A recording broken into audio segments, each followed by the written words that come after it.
Item number 46, Buffalo Cannabis Act. Motion sent to ledge. Second by Council Member Wyatt. Item number 47, South Buffalo's exclusion from Solar City's workforce outreach. Motion that's sent to Community Development. Second by Council Member Scanlon. Item number 48, 198, Corridor Environmental Impact. Motion to receive and file. Second by Council Member Fontana, who has the floor.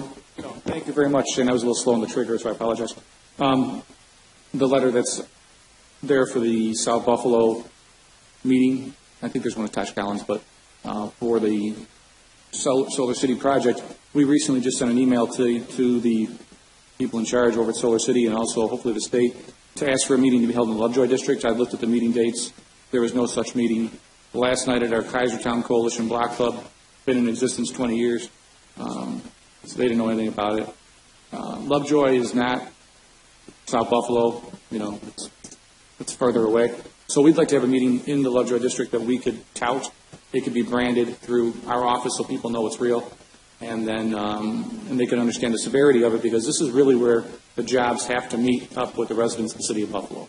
And if we don't do that as a representative here in the Common Council, which obviously my colleague in the South District is, and always does a good job, we're not doing our jobs. We need to make sure that we speak as loudly as possible to get residents to come and look at these jobs, hopefully qualify for these jobs, and then eventually take these jobs. That's a true home ownership zone that I see happening right up Bailey Avenue, right over to Amherst, past even Councilmember Wyatt's district. Get everybody involved. So that's what we're looking to do. But you can only do it if you're in those neighborhoods to talk to the people. So we're hoping they're going to come and do the meetings, and I'll keep you posted. Hopefully we'll make an announcement at the next council meeting of the Lovejoy District's meeting. Not that we're being parochial, we're not. But there's a set way things are done within areas. If there's a meeting at the University District, Councilmember Wyatt's not going to go and start telling everybody in Lovejoy about it. He would be thinking he's going into why would he come into Lovejoy and tell people about a meeting in my area? I'm not going to go over to Kensington and Bailey and start talking to people unless he gave me permission, but we don't operate like that. It's not like that. If there's something in Lovejoy, Fontana will handle it. If there's something in University, Councilmember Wyatt will handle it. It's just the way it is. We could work together.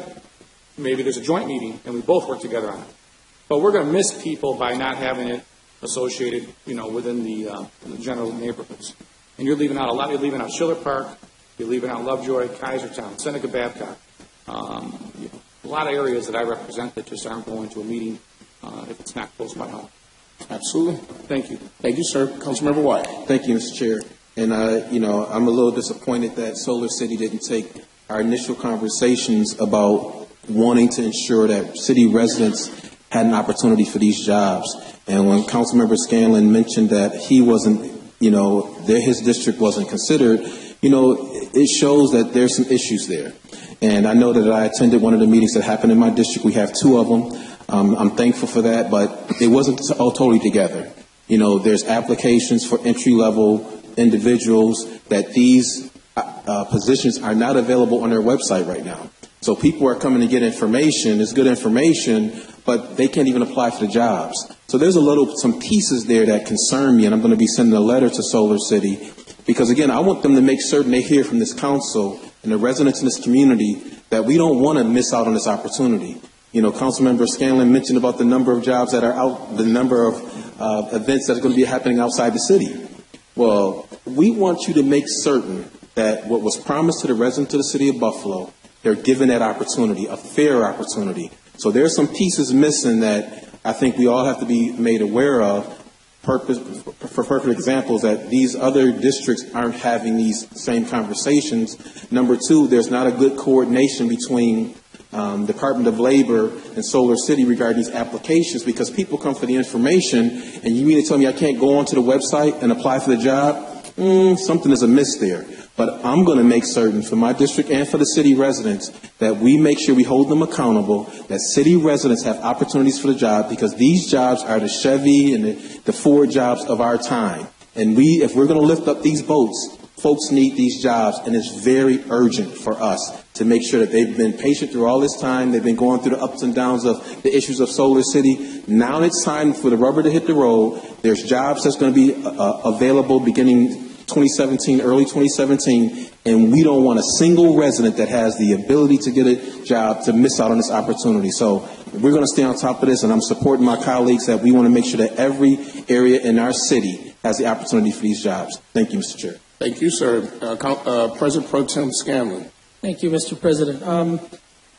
Just to follow up on something Councilmember Wyatt said, he mentioned that they're not paying attention to the conversations we're having. I can't tell you how many conversations I've had with representatives from Solar City prior to them releasing that list of information sessions.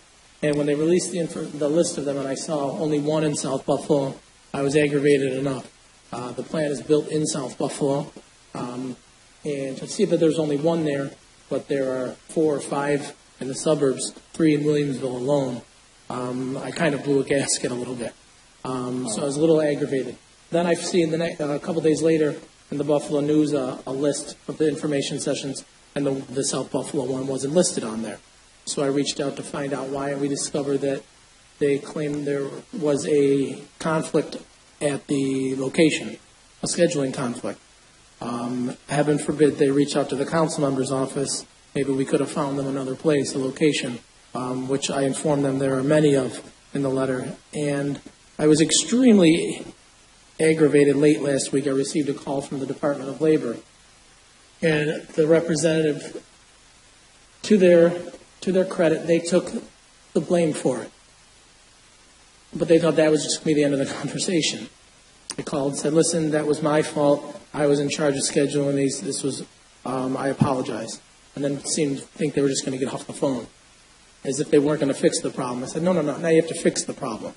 So I appreciate the fact that you took the blame, but now it's time to fix the problem. That's the second half of the equation. This company received $750 million to locate here. And it's been my experience at every turn, whether it be with HR people I've met with or other people, they're treating us as though we should be thankful they came here, when in my opinion it's the other way around. We did them the favor, not them. They didn't do us the favor. We did them the favor. We give them $750 million to come here. So I hope they do right by us. I hope they start scheduling more of these information sessions and start hiring the people in the city of Buffalo. Absolutely. Thank you, gentlemen. Next item. Item number 49, purpose-built communities accelerating holistic change. Motion to send to CD. Second by Council Member Wyatt, who has the floor. And thank you, Mr. Chair. I want to just speak on this just briefly, because I think that, we're having some issues, and we're talking about inclusionary zoning and affordable housing. And we just happen to be doing some research, you and I and some other folks, regarding this purpose-built community. And I think, when we talk about changing our neighborhood, some of us think that it's just a building. But if you put lipstick on a pig, it's still a pig. You can put new housing in a poor neighborhood, and it's still a poor neighborhood. So this purpose-built community really looks at the other aspects that are just as critically important. If you put new housing in the neighborhood and there's no jobs, then again, it still misses the point. This purpose-built community really takes all the very important aspects of a community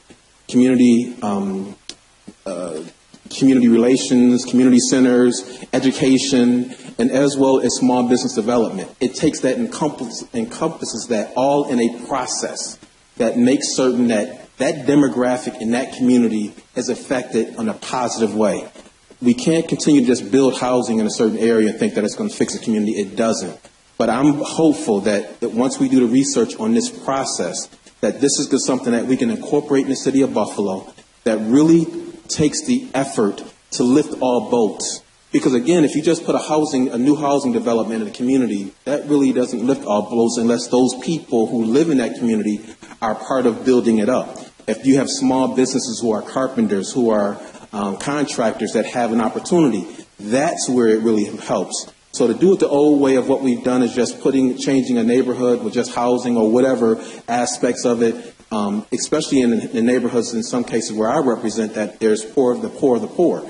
If we really want to make a difference, if we really want to lift these boats in a new Buffalo, we have to look at a holistic approach to how we do it. And I think this is the way. And I think you've heard some information on it. And we're going to continue to do the research. And we're talking about the task force, the affordable rents task force and affordable housing task force. Those things, I think, once we really get into that process, really we're trying to turn Buffalo around, in which we do things on purpose and not by accident. Thank you, Mr. Chair. Yeah, I was in San Diego last week for the Racial Truth, Healing, and Transformation Summit sponsored by Kellogg Foundation.